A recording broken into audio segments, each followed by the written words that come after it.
একটি হত্যা মামলা, পুলিশের তদন্ত, আদালতে স্বীকারোক্তিমূলক জবানবন্দি, চার্জশিট, বছরের পর বছর বিচার, সবকিছুই চলছিল নিয়ম মাফিক।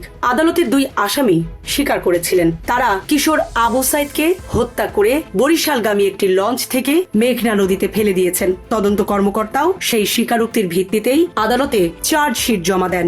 মামলার সাক্ষ্য গ্রহণও শেষ হয়ে গিয়েছিল, শুধু যুক্তিতর্ক শেষে রায় ঘোষণার অপেক্ষা। ঠিক সেই সময় ঘটে অবিশ্বাস্য এক ঘটনা, যে কিশোরকে হত্যা করা হয়েছে বলে ধরে নিয়ে 5 বছর ধরে চলে বিচার। সেই আবু সাইদি একদিন জীবিত অবস্থায় ফিরে আসেন। মুহূর্তেই ভেঙে পড়ে পুরো মামলার ভিত্তি। প্রশ্নের মুখে পড়ে পুলিশের তদন্ত, স্বীকারোক্তিমূলক জবানবন্দি এবং বিচার প্রক্রিয়ার বিশ্বাসযোগ্যতা। Premium commercial space is now for rent.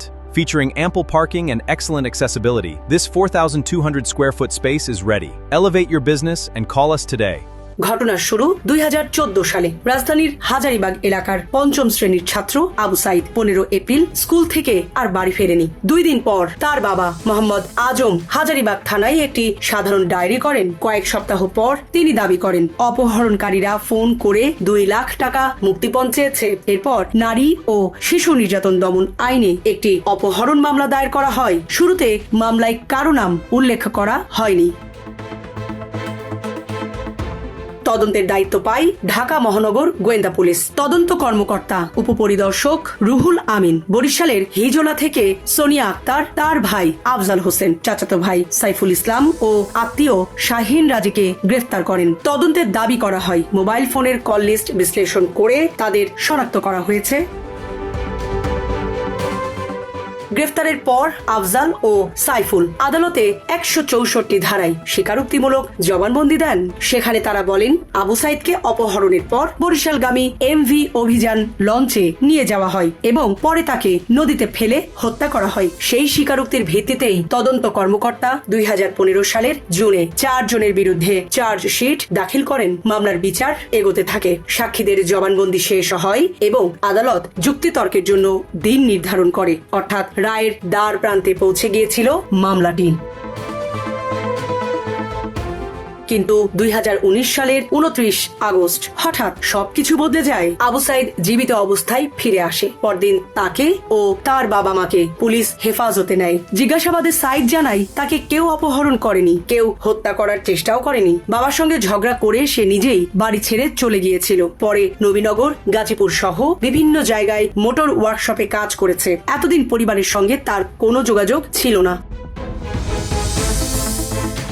পরবর্তীতে আদালতেও একই বক্তব্য দেন আবু সাইদ। তিনি বিচারককে জানান পড়াশোনা করতে ভালো লাগতো না বলেই তিনি স্বেচ্ছায় বাড়ি ছেড়ে চলে গিয়েছিলেন। কেউ তাকে অপহরণ বা হত্যা করেনি। আদালত এরপর হাজারীবাগ থানাকে তার পরিচয় যাচাই করে প্রতিবেদন দিতে নির্দেশ দেন। একই সঙ্গে প্রতারণার অভিযোগে সাইদের বাবা মাকে কারাগারে পাঠানো হয়। এই ঘটনার পর সামনে আসে আরো বিস্ময়কর অভিযোগ। গ্রেফতার হওয়া সোনিয়া আক্তার দাবি করেন তাকে ও অন্যান্য আসামিদের ডিবি কার্যালয়ে নির্যাতন করে জোরপূর্বক স্বীকারোক্তিমূলক জবানবন্দি দিতে বাধ্য করা হয়েছিল। তিনি আদালতে বলেন তিনি 6 মাস কারাগারে ছিলেন, আর তার ভাই আফজাল ও আত্মীয় সাইফুল প্রায় 3 বছর কারাগারে কাটিয়েছেন। তাদের বিরুদ্ধে যে হত্যার অভিযোগ আনা হয়েছিল সেই হত্যাকাণ্ডই আসলে কখনো ঘটেনি। অভিযোগ ওঠে তদন্ত কর্মকর্তা রুহুল আমিন যথাযথ প্রমাণ ছাড়াই শুধু স্বীকারোক্তির ভিত্তিতে চার্জশিট দাখিল করেছিলেন। যদিও তিনি এসব অভিযোগ অস্বীকার করে বলেন উচ্চ আদালতের নির্দেশনা মেনেই জবানবন্দি নেওয়া হয়েছিল এবং সেই স্বীকারোক্তির ভিত্তিতেই তিনি চার্জশিট দিয়েছেন। ঘটনার পর ঢাকা মহানগর পুলিশের গোয়েন্দা বিভাগ একটি তদন্ত কমিটি গঠন করে।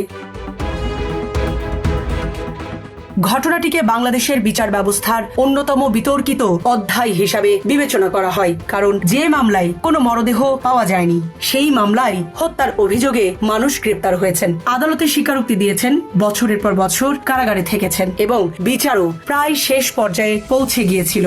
অথচ যাকে হত্যা করা হয়েছে বলে দাবি করা হয়েছিল সেই কিশোরী একদিন আদালতে হাজির হয়ে জানান তিনি বেঁচে আছেন।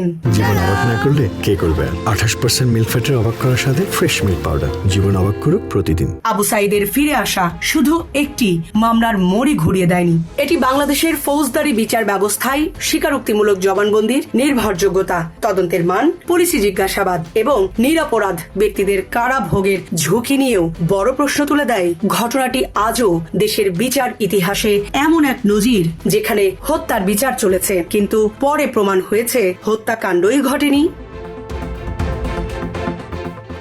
সামরিনা প্রীতি, ঢাকা এক্সপ্রেস।